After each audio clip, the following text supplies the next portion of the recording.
C'est avec plaisir que je vais vous présenter la réédition de l'anthologie Habiter poétiquement le monde, anthologie manifeste, qui était parue une première fois en 2016 et qui reparaît désormais avec 40 auteurs supplémentaires, donc désormais 160 auteurs issus de toutes les disciplines.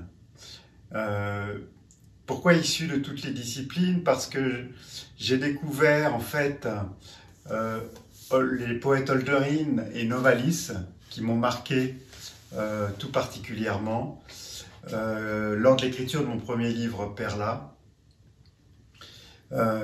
J'ai été marqué par le message de Novalis qui dans la revue l'Athénaeum et son roman Henri d'Ofterdingen avait décidé de placer la poésie au centre de toutes les disciplines.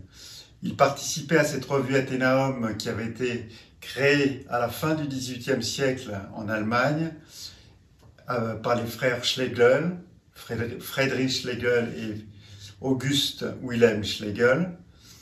Et dans cette revue intervenaient les esprits les plus brillants de l'époque, des philosophes, des écrivains, des scientifiques, des poètes.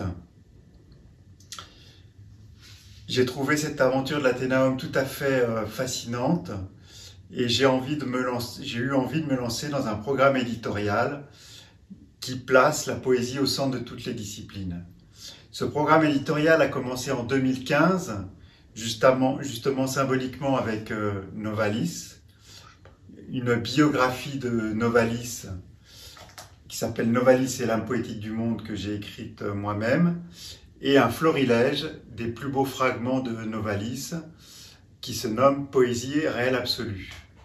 En seconde année, justement dans cet esprit interdisciplinaire, j'ai donc publié l'anthologie Habiter poétiquement le monde qui réunissait les poètes les plus marquants, enfin parmi les plus marquants, il en manque certainement, parmi les plus marquants depuis 200 ans, des poètes, des écrivains, des scientifiques et des personnalités d'autres disciplines. Dans la nouvelle édition revue augmentée, notamment, nous avons rajouté des écrivains comme Le Clésio, Peter Handke, Thoreau, le grand essayiste, écrivain, poète américain qui habitait poétiquement aussi bien poétiquement le monde. Nous avons rajouté par exemple une lettre tout à fait étonnante de Saint-Exupéry, la dernière lettre écrite par Saint-Exupéry juste avant de mourir, juste avant le crash de son avion le lendemain, où Saint-Exupéry délivre un message très fort, où il propose aux générations suivantes de ne pas vivre uniquement de frigidaire et d'accorder de l'importance à la poésie. Nous avons eu la chance aussi de découvrir des textes très émouvants de personnalités peut-être un peu moins connues comme le poète gitan Jean-Marie Kerwisch avec un texte très très fort dans l'évangile du gitan, ou de Etty Hillesum, malheureusement déporté à Auschwitz, disparu à Auschwitz, et qui même dans des conditions extrêmes a continué à avoir une foi en la poésie et en la beauté des choses, ce qui est un message plus que surprenant par rapport à la situation dans laquelle elle était. Alors cette anthologie en fait a pour point de départ l'idée principale de Friedrich Schlegel. L'ouverture du manifeste se fait avec un célèbre fragment qui est paru dans l'Athénaeum et son texte, l'entretien sur la poésie, où pour moi il y a une réflexion très importante, c'est qu'il considère que la poésie du monde existait avant la poésie du verbe. On pourrait même dire que la poésie du monde existait avant la poésie de création, c'est-à-dire que si les artistes peuvent créer, écrire des poèmes, faire des tableaux, c'est grâce à cette poésie du monde qui est permanente dans la nature, comme il l'exprime lui-même, sur le sourire d'un enfant, dans un arbre, dans les branches d'un arbre, nous avons toutes les occasions du monde pour repérer ces beautés de la poésie du monde.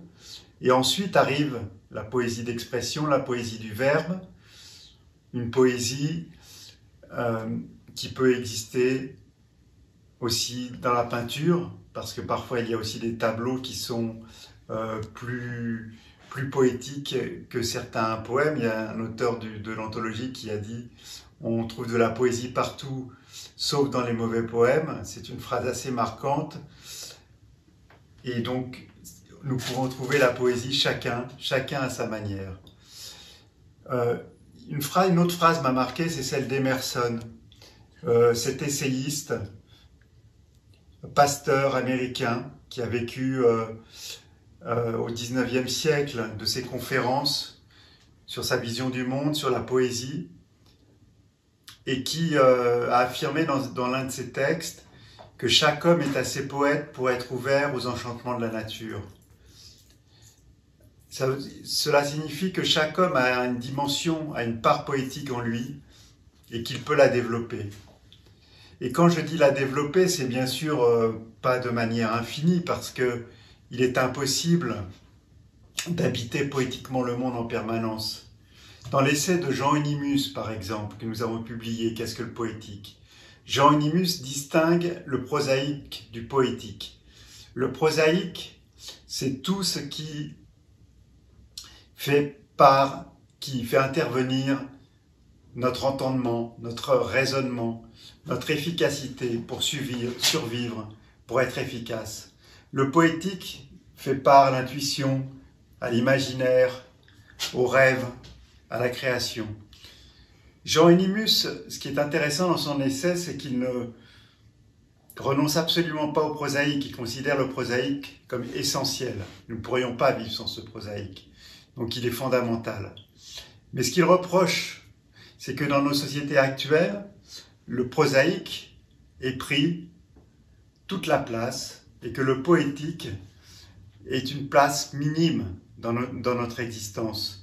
Donc il nous invite à développer cette part poétique et tous les auteurs qui participent à cette anthologie nous invitent, eux aussi, par leurs expériences différentes, à